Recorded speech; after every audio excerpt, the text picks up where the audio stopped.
Assalamualaikum warahmatullahi wabarakatuh. Halo semuanya. Perkenalkan, nama saya Farul Farizi Alwi.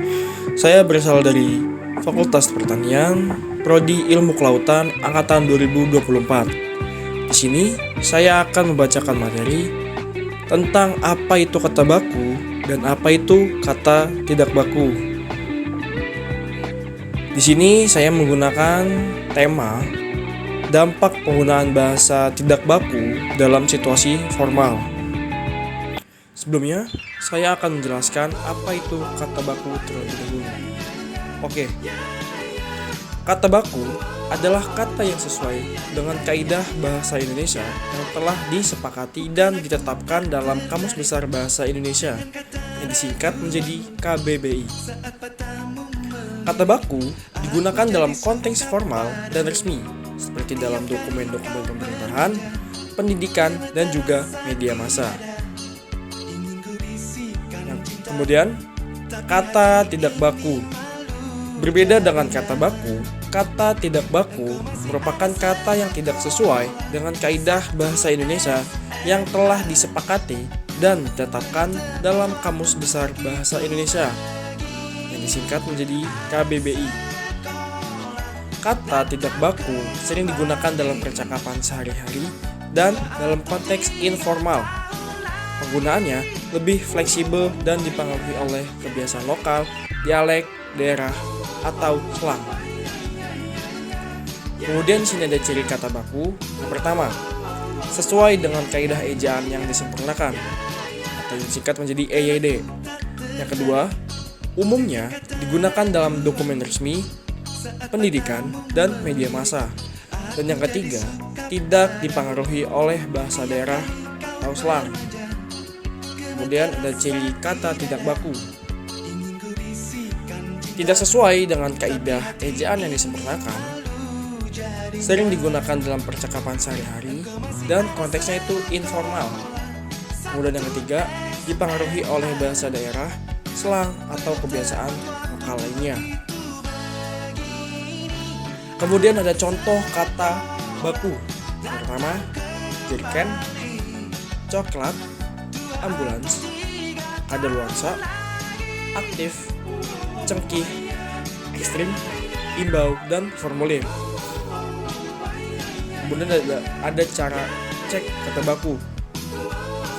Mungkin di zaman era digitalisasi saat ini yang sangat memudahkan kita untuk mencari tahu apakah ini kata baku atau kata tidak baku, caranya sangat mudah dengan cara mencari melalui web KBBI Kemendikbud.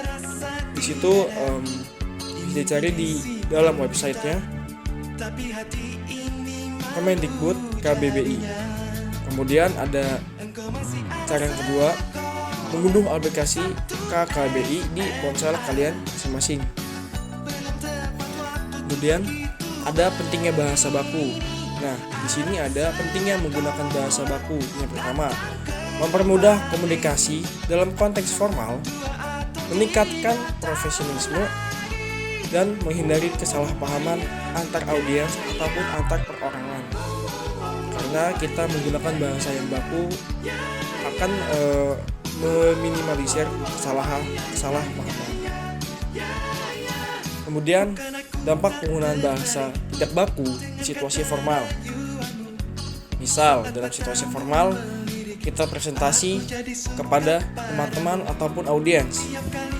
Saat kita tidak menggunakan bahasa yang tidak baku, kemungkinan ada beberapa faktor yang bisa menyebabkan kita tuh tidak pantas untuk menggunakan bahasa yang tidak baku gitu. Nah, di sini ada beberapa contoh dampak penggunaan bahasa tidak baku di situasi formal. Yang pertama, menurunkan kesan profesionalitas. Yang kedua, mengurangi kredibilitas. Yang ketiga, menimbulkan salah paham. Yang keempat, tidak sesuai dengan kaidah kebahasaan. Dan yang kelima, menurunkan wibawa komunikasi. Saat kita ingin presentasi terhadap audiens ataupun teman kita, cara pertama agar audiens ataupun teman-teman kita itu percaya ataupun materi yang kita sampaikan masuk itu dengan kita bisa berwibawa. Dengan cara apa? Atau mungkin kita dengan cara menggunakan bahasa yang baku. Karena di situ akan menimbulkan wibawa seperti elegan ataupun hal lainnya yang membuat value kita naik. Dan kalau kita tidak menggunakan bahasa yang baku, mungkin kita akan direndahkan, atau mungkin wibawa kita dalam berkomunikasi akan kurang, atau hal lainnya. Dan di sini saya menggunakan referensi dari remedia.co.id. Di sini kalian bisa baca ataupun hal lainnya karena di sana juga ada banyak referensinya. Mungkin cukup sekian dari saya, kurang lebihnya mohon maaf. Wassalamualaikum warahmatullahi wabarakatuh.